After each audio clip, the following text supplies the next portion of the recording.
I think it is difficult for many people to encounter vastness because, you know, there's a whole other mystical tradition of which Rumi participated in, but this whole idea that when I looked for God, I only found myself.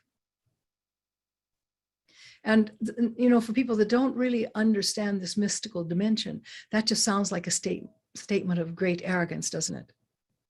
And people say this to each other now and then. Who do you think you are, God? Well, the answer happens to be yes, but maybe not in the way that people perceive God. Something out there, other, all powerful, maybe wanting to punish humans.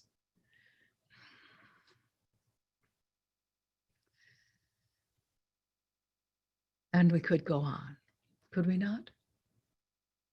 Go find your true nature. It is the very ocean, the very ocean. There's another line from Rumi, or several lines. Stop being so small. You are the universe in ecstatic dance. Set your life on fire and seek those who fan your flames.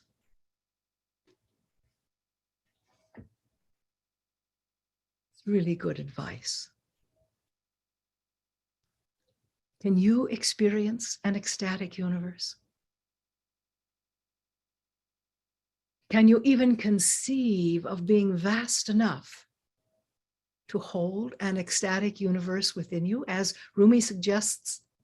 The mystics can do this because they leave the phenomenal world. They are transported in consciousness outside of the limitations of time and space. And there are certain real limitations to it. Time and space talks about birth and death. And time and space gives people the idea that I don't have enough power and time is running out, and so I better go wage war. There are limitations to that. And it's very, very constricted. And that constriction is not your true nature. Your true nature is much vaster, and I must remind you of it because you dare not let yourself sink into hopelessness. In some ways, the entire universe is counting on you to remember who you are and to burn with the fire of love and grace. Most people don't think of grace as being fiery. And yet, sometimes when it comes from you, it feels that way.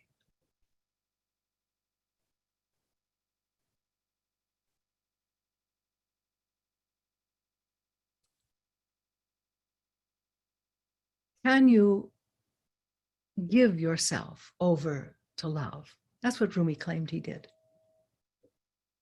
Well, I think his experience was more that love just came in and took over. Totally changed the way he taught. He didn't see his students as something other than himself, you see. And he wanted to take them into the truth of their real nature, this powerful flow of love with a capacity to include that is so vast, it just cannot be described in human words. And yet, it's who you are. It's what you came to demonstrate.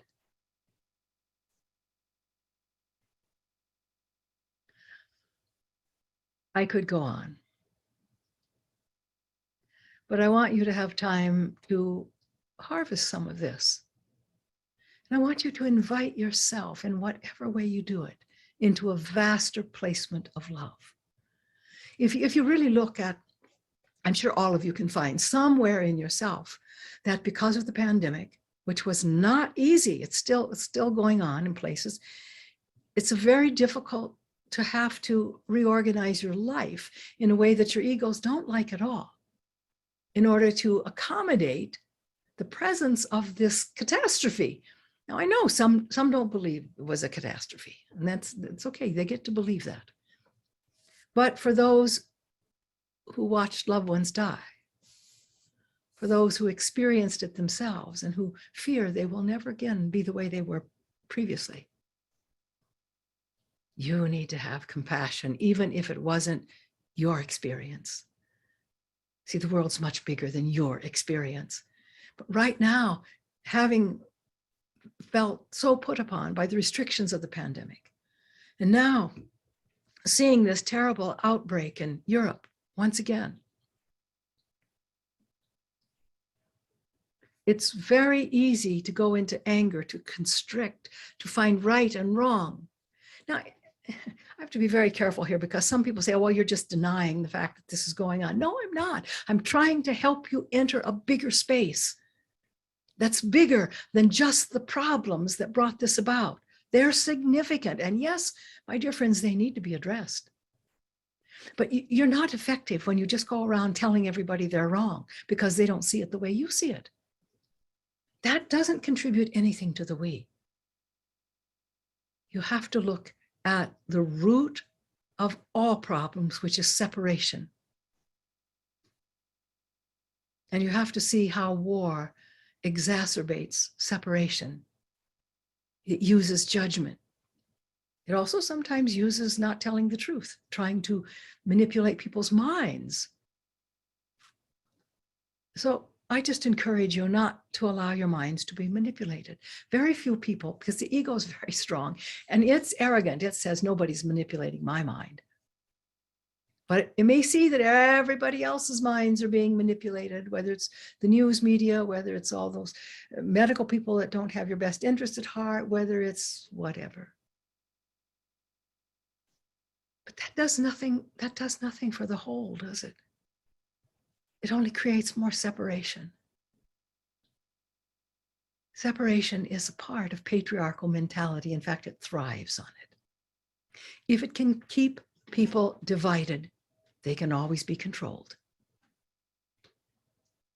If people, on the other hand, unify and look for a bigger space from which to live and love and create a beautiful earth, it changes everything.